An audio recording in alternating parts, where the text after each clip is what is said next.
Alright, so now, if you're like me and you've clicked on this video, cheers for that. I would guess you are probably a big fan of lifelong learning, big curiosity overload, and a little bit of personal development. But I had to make this video because I'm just absolutely astounded by this one podcast episode that I have listened to a couple of months ago, and it has completely influenced the way I should be perceiving about life, and it really has changed my perspective for the better, and I hope this video can also change yours as well as I share this with you. So this was called How to Think Like Google, and this was from the Mind Valley podcast. And it follows this very smart guy named Tom Chi, who was the head of experience at Google X, which is Google's R&D facility. And he was mainly behind the rapid prototyping in the product development pipeline, and his work included the development of Google Glass. Now, Tom is an investor and a coach on prototyping.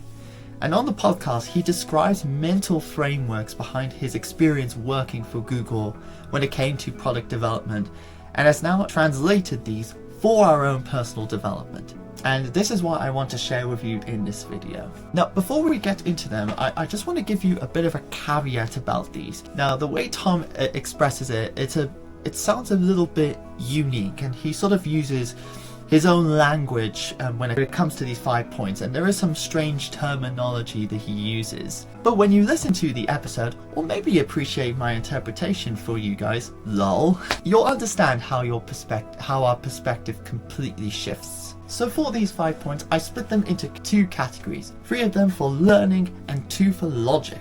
Alright, are you ready? Let's get into it. Let's start off with learning, and lesson number 1 is that knowing is the enemy of learning. So as you can probably see, knowing and learning is a little bit interchangeable. If we sort of take a step back and look at these a little bit more deeply, you can see that learning is the cognitive process of absorbing information. If we take a look and processing it in a way that helps to gain an understanding of what the meaning behind this information that we just consumed. And if we're able to connect this to other pieces of information, then we're slowly turning this knowledge into expertise. So we are trying to get an understanding of what this knowledge, of how we can actually apply this knowledge and what it actually means to us as a whole. Whereas with knowing is sort of a different way of using knowledge. It's sort of an expression rather than the process itself that isn't synonymous with learning. Because when you're knowing, you're sort of expressing that you are aware of these facts, and we tend to do this like even of the simplest of facts that we are aware of, and we attempted to sort of exclaim to each other that we don't need to be reminded of these certain facts or plans, hence no need for the energy to process them again, which it could be a little bit understandable, and particularly if you have like a lot of experience, like if you're a consultant in the hospital, or you're a manager of a big project, or maybe you're even a Formula 1 driver. We need to get past Hulkenberg. As you can see, from it to be the enemy of learning can be a little bit defensive and self-centered to say that you know, to say you know things. And it's sort of a little small action that can block the way into learning things. And even if that knowledge is something that you seem to already be aware of, and you don't want the energy to process it again, it can sort of block the way of revisiting it and seeing if there are actually gaps in my knowledge. It doesn't open that gateway to it. Now, when you are in a state of knowing, that signaling of the hippocampus cannot happen. No new long-term stuff actually gets in there. No new synthesis happens. No new inputs happens. The state of knowing literally shuts down those capabilities. So when you talk about, places where a person is stuck in life, you got to go pull out some of the things that you know for sure. Oh, I know for sure that because I don't have my degree, I'm not going to be able to get a good job at so-and-so. I know for sure that, my relationship with this person is too far gone, and because of that, she's not going to respond even if I say all the right things. I know for sure that, and every one of these things is you choosing to use your brain in a very specific way, in a specific way that will not allow learning to even have the tiniest chance of happening. So what I ask people to do is pick any of those things, circle one of the things that they know for sure, and for 1 minute brainstorm anything that they could still learn about it. And in the process of starting to write some of those things down, they start to recognize, yeah, it's true. I guess I could still ask my boss about this, even though he shut me down on that. Yeah, that's still possible. Huh. Oh, and I guess like a thing I could learn is when that proposal did go through that was a little bit like mine, but I didn't understand why it got to go through and mine didn't go through. I could learn a little bit about how that one got through. And I know I felt really bad that I didn't get this promotion, but I could still learn from one of the people that did. Was there anything special that they did? What was it that seemed to matter in the way that they kind of presented themselves to the boss, or the experiences that they took on, or what have you, right? Now, think about how different that sounds and how different it feels. I mean, I can literally hear somebody talk for about 15 to 30 seconds on anything and tell you whether they're in a state of learning or knowing about that thing. And sometimes being a state of knowing is fine. Like being in a state of knowing is fine for anything that's already working the way that you want it to work. You want it to keep working that way. No problem.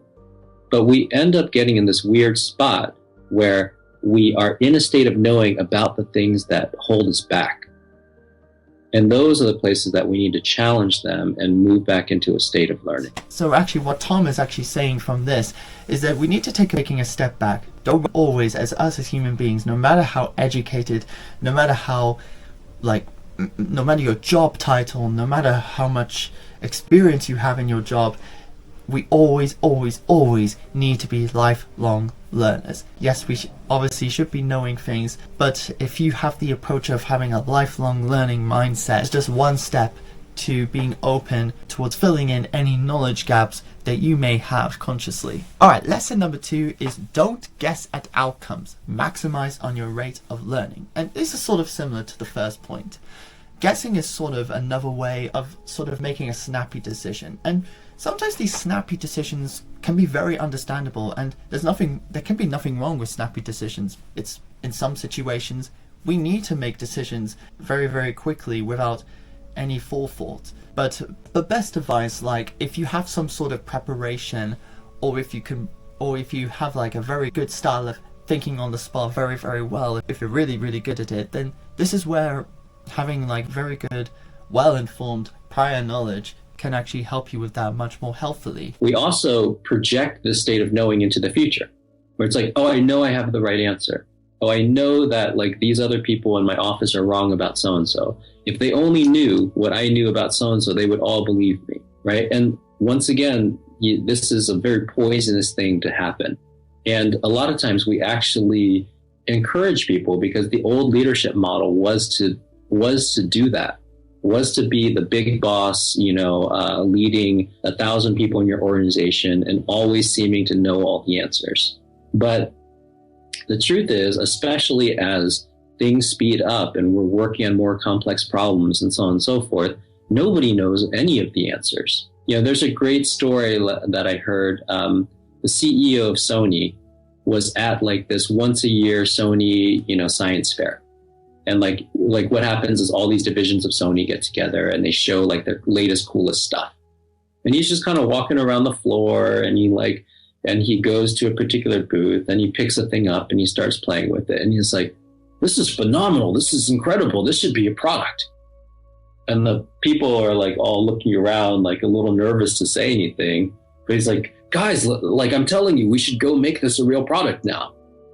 And like finally one of the people speaks up and he's like, that wasn't the demo. That's actually been a product for the last 3 years. So there's a perfect example. Like, a person is the CEO. They should kind of know it all. But Sony has got so many products, it's actually kind of impossible to even know whether it exists or not, much less the right outcome for all of them.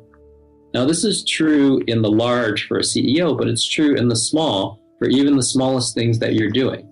Like the world is complex enough that you cannot know every single thing that will happen, that will unfold. But what you can do is you can say, I'm going to maximize the rate that I learn into the world. with the intention of a thing that I'd like to see happen in the world. So the process of guessing is that it can be based around past experiences. And guessing is sort of like a top-down approach. And I've actually spoken about this, which you can find, which I'll link to in the description down below, and I'll link to somewhere around the video. But when you're guessing, you're sort of first relying on your prior knowledge and what you already know about this, and you're sort of trying to hypothesize whether this will actually work or not. But you're sort of using this hypothesis as your conclusion. But what Tom describes of using your past experiences as guessing, it's sort of a bit of a means to an end. You're sort of trying to solve the problem. And this is actually understandable here, because the brain doesn't like open loops, and it really wants to close as many loops as it possibly can. You might have heard of something called the Zeigarnik effect, where you sort of are trying to not procrastinate.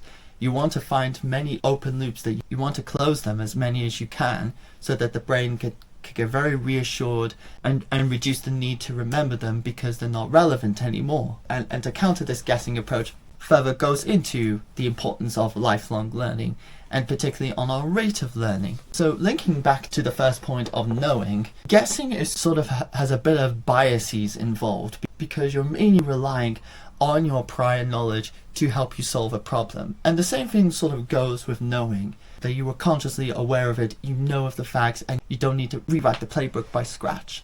But it can be a bit of a trap to coming into playing around with cognitive biases. So that is why the most effective long-term approach, which you will slowly get to over time, more on your learning, prepare yourself for the snappy decisions that you'll need to make in the future. Alright, lesson number 3 is staying in the medium. Now, before I actually come into the lesson, you might have heard of the 10,000 hours rule by Malcolm Gladwell in his book Outliers, where typically 10,000 hours are needed in total in order to master a particular topic. If I want to talk about what this channel's topic is about, pattern recognition, I would probably need about 10,000 hours of reading papers or reading books or getting more insight for me to be the one and only expert about pattern recognition.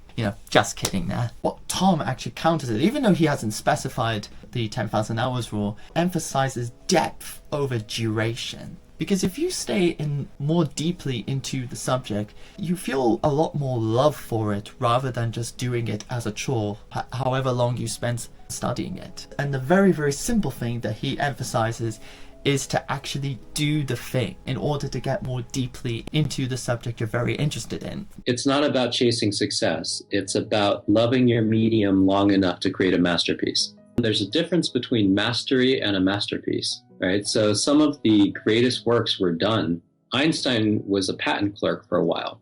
And actually a lot of his greatest works were done in his first 5 or 6 years as a physicist. So you could be like, hey, Einstein, you have not been a physicist for 50 years. This is not a masterpiece. But no, he actually did create a masterpiece in year 3 or 4. So I think there is an illusion that we already have, which is unless you stick at something for your entire life, there is no such thing as mastery. But what mastery is not a specific amount of time.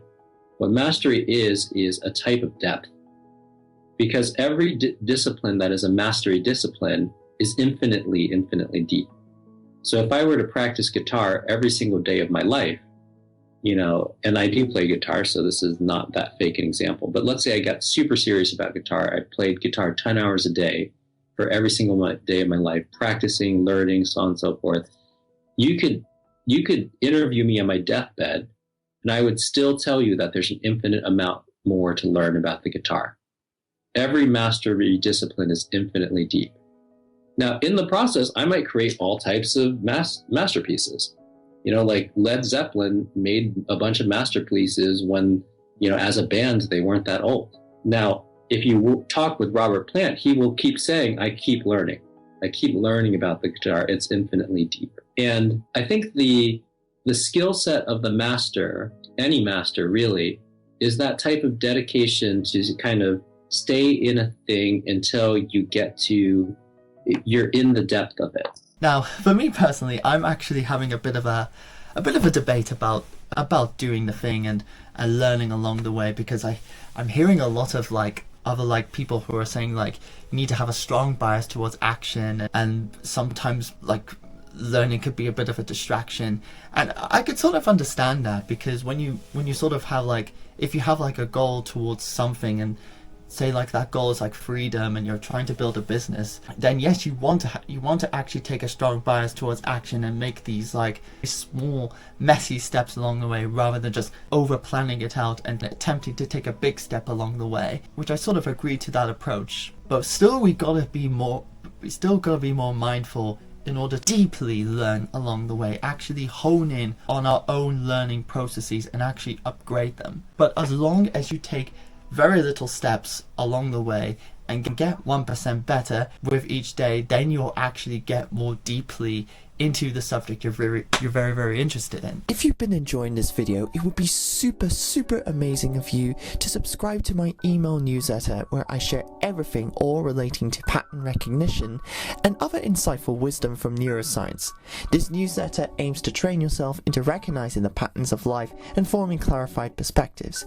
I even made a little game in order to test if you might have perfect pitch, which is all relating to your pattern recognition, and it's all right here on my newsletter. If this sounds up your street, then please check out the link in the description below, and of course you can subscribe at any time. Thank you so much, and now back to the video.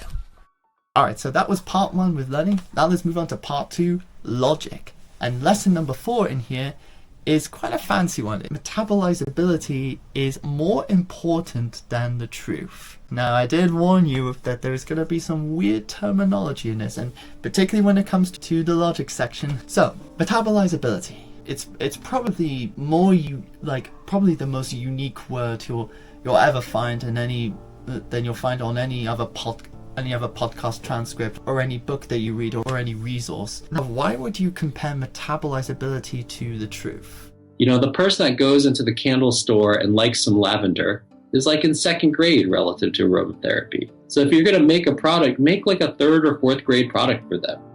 Like, you know, that expands them a little bit, that like makes some sense to them and can go build off of, you know, the understanding that they have of lavender. It doesn't need to be untrue, right? It's not that 4th grade and 3rd grade was untrue. It's not that fractions are not true. In fact, I use fractions and addition and subtraction all the freaking time. They're incredible lessons, even though they're not as advanced as vector calculus or, you know, linear algebra or what have you, right? So metabolizability, if you want to serve people, metabolizability is more important than truth. So you'll be in there, you'll be the PhD in aromatherapy, but actually, you know, if a lot of your customers are 2nd graders in aromatherapy, give them a 3rd grade product. It's okay.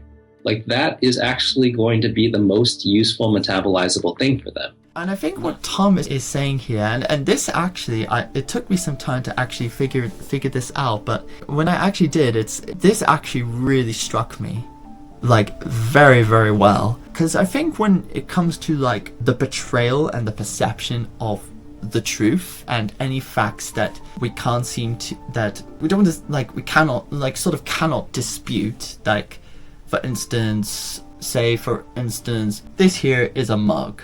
Like, I wouldn't call that, like, you wouldn't call this a dog or a cat. Like, this is an actual mug. Like, there's no disputing about this fact. But in very special situations, like in moral debates, we sort of see like the truth, like when people sort of portray want their truths to be heard and understood. People seem to interpret the truth as what the saying is, a hard pill to swallow. It's something that they have to take in. They have to know the facts about this particular topic or problem that they have in front of them. And I think the problem with that, even though like they're saying the facts out there, is the portrayal of these facts. And particularly when it comes to communication, most of the time the facts they're very communicated like very bluntly.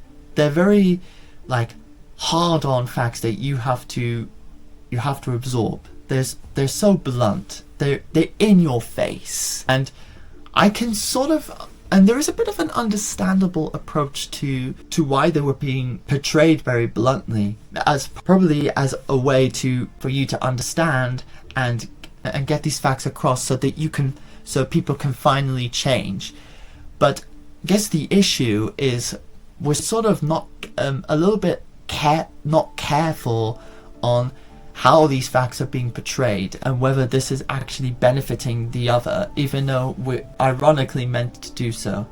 Sorry, I know this is a little bit of a back and forth conversation, but on the whole, it's just mainly the communication of it. It's like when you're trying to, let's say for instance, you're going to try to eat an apple, like a very big apple. Obviously, there's no way I'm going to swallow the whole apple in one go. It would be very, very uncomfortable, and I probably would end up in hospital, and I would probably have some tricky surgery complications. So the only way we can eat that apple is if we break them down into little chunks. Not only because they are easier to eat, but also they actually be metabolized. They increase the surface area of being digested very well. So if we take this analogy of having these small digestible chunks into taking in the truth, you want this to be portrayed in a way to make facts easier to understand. We can actually find,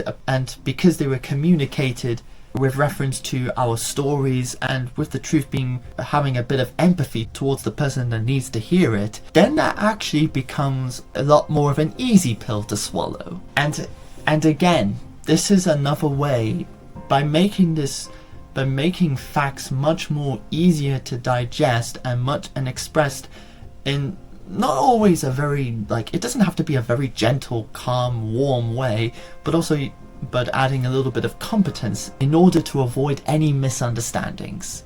The one thing we want to avoid, and particularly when it comes to facts, when it comes to the truth, and when it comes to any moral debate, anything you can think of, we want this to be very understanding. We interpret it with empathy, with warmth and competence, and reduce the spread of misinformation and disrepute. And clarifying myself with that lesson, I think this is probably one of my favorite lessons, and if you're trying to digest this information, I don't actually blame you if you still haven't got it, but if you do listen to the podcast and you listen to Tom's explanation, he'll explain it a lot more detail, and maybe where he got the word metabolizability from. But yeah, lesson 4, metabolizability. It's important than the truth, because you need this effective communication to make it a lot more digestible. And finally, lesson number 5 is to avoid false binaries. Now again, this is all coming towards debates and conflicts and all that kind. So when it comes to binaries, there's always this we have this to think right and wrong. We're really, in order for us to make our point across, we need our opponent to be wrong. But as you can tell, there comes a cost to it. You're expressing your view, which will get a lot more favor, but at the cost of someone else's view being completely disregarded. And this could be a little bit dehumanizing in some instances. It can be quite sad if this happens in the work setting. So in order to combat this right and wrong binary thinking, Tom actually suggests something called the trunk and branches strategy. The strategy is you list out each party's beliefs, and then you circle the ones that are common with each other, the ones where the beliefs intersect. Those common beliefs become the trunk. They become the mutual agreement. There's always going to be some disagreements around this. And I love how Tom reframes disagreements as different directions. So each disagreement, and this is where the branches come in. So each branch is a disagreement that eventually is reframed as a different direction. So for each branch, given that we have this trunk of intersecting beliefs, drawing out these branches that all have different directions of how we want to solve the problem. And this is where we can now start to figure out which is the best approach to go for. And optimally, we want to try an experiment with each of these branches. We don't want to take one branch and then just stick with it throughout long term. We want to we want to find a way to actually experiment with all of these. But on the whole, this kind of trunk and branches strategy, it's all in a way of trying to reduce conflict and never to so that when you try to think of the right solutions, we're doing this not at the cost of someone else who brought out a solution, and that completely gets discredited. All right, yes. So that was that was my 5 lessons of how you can think like the biggest search engine in the world, which is Google. It's a very, very fun episode. It sort of shows how the cognitive functions can actually intersect with philosophy, which I actually really, really love. And let me know in the comments what you would like to see, and let me know if you have also listened to the podcast, and tell me also what moment you actually found out from this video. As always, thank you so much for watching. Do subscribe to this channel if you haven't done so. If you enjoy more cognitive neuroscience, you might like to check out this video right here, where I talk about the basics of top-down and bottom-up processing. Alright guys, thank you so much for watching, and I'll see you in the next video. Bye bye.